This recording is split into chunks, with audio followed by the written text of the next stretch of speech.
So let's talk about North Korea. It's one of the most secretive and isolated countries on the planet, right? But how did it even get that way?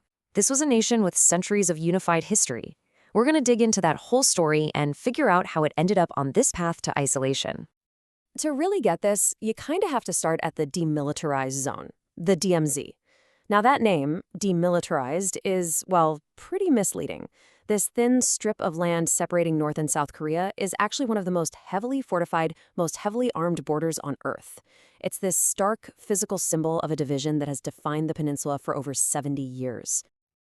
And seeing that border, it just makes you ask the big question, doesn't it? How on earth did a single nation split so dramatically? How did one half become what we now call the Hermit Kingdom? To find the answer, we've got to go back in time. Okay, so let's set the stage, because this whole story, it doesn't actually begin with division. It begins with centuries of unity, with one single Korea.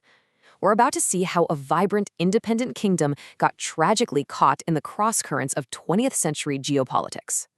You know, for most of its very long history, Korea was one, a unified land home to these incredible, flourishing dynasties like Goryeo and Joseon. But that long history of independence came to a really brutal end in 1910.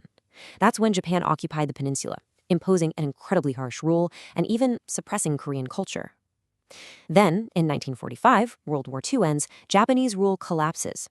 You'd think this would be a moment of freedom, right? But no. Instead of freedom, Korea found itself facing a new and maybe even more permanent division. And just like that, the Korean Peninsula became a major fault line in the brand new Cold War. The victorious Allied powers basically just carved it in two. The Soviet Union occupied the North, bringing with it a communist ideology. At the same time, the United States exerted its influence over the South, setting up a capitalist system. So you had two superpowers, two completely opposite ideologies, with the Korean people just caught right in the middle. And this split, this wasn't just some line on a map. It was about to be forged in the fires of a devastating war and then cemented by a unique, all-encompassing state ideology. This is what led to the birth of the Democratic People's Republic of Korea, or the DPRK. In 1950, all those tensions just exploded into a full-scale war. It was a brutal, 3-year conflict that killed millions of people, both soldiers and civilians. And it pulled in global powers. North Korea was backed by its communist allies, China and the Soviet Union, while South Korea was supported by the US and the United Nations. But here's the crucial thing to remember. The fighting ended in 1953 with an armistice. That's just a ceasefire. It's not a peace treaty. So technically, the two Koreas are still at war. Now, to really understand North Korea's identity, you have to understand its core ideology, Juche. It was developed by the nation's founder, Kim Il-sung, and it's basically a state policy of radical self-reliance. I mean, think about it. After the bitter experience of Japanese occupation and the absolute devastation of the Korean War, Juche became the regime's psychological answer. It was their way of making sure they would never again be dependent on or controlled by any outside forces. But in practice, this ideology had some pretty far-reaching consequences. It created a powerful, almost godlike personality cult around the ruling Kim family. It led to a military-first policy, which funnels most of the country's resources to the army. And it was the justification for an isolated, state-controlled economy and complete government control over every single aspect of society. And this extreme system of control is held up by something you almost never see in the communist world: a hereditary political dynasty. That's right. Power in North Korea has been passed down from father to son for 3 generations now. It all started with the state's founder and great leader, Kim Il-sung. When he died, power went to his son, Kim Jong-il, the dear leader. And today, North Korea is ruled by Kim Il-sung's grandson, the current supreme leader, Kim Jong-un.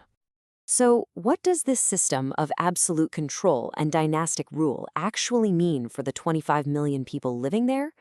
Let's explore the reality of daily life inside this isolated kingdom. Well, for the average North Korean, life is really defined by restriction. There's no global internet like you or I would know it. There's only a tightly controlled state internet. Citizens can't travel freely, not even within their own country. From birth, they're immersed in state propaganda, and heavy surveillance is a constant part of life. And on top of all these controls, persistent food shortages have been a recurring, devastating problem. These shortages hit a horrifying peak in the 1990s. See, after the collapse of the Soviet Union, North Korea lost its main economic patron, and that triggered a catastrophic famine. It's estimated that somewhere between 2 and 3 million people starved to death. Just a staggering tragedy born from economic mismanagement and isolation. So, this entire history of war, ideology, and hardship has led North Korea to pursue what it sees as the ultimate insurance policy for its survival, becoming a nuclear-armed state. And under the current leader, Kim Jong-un, that ambition has accelerated dramatically. His rule is really defined by the rapid development of nuclear weapons and long-range ballistic missiles, along with some pretty provocative nuclear tests. But his reign has also been one of wild contradictions. You've got these unprecedented diplomatic summits with a sitting U.S. president on one hand, and then ruthless acts like the assassination of his own half-brother on the other. This all brings us to North Korea's position in the world today. And honestly, it's a nation with very few friends. Its primary allies are still China and Russia, while its list of adversaries is pretty long, led by the United States, Japan, and of course its southern rival, South Korea. And so here we are, left with a nation that's still technically at war, isolated from the world, but is now armed with a nuclear arsenal.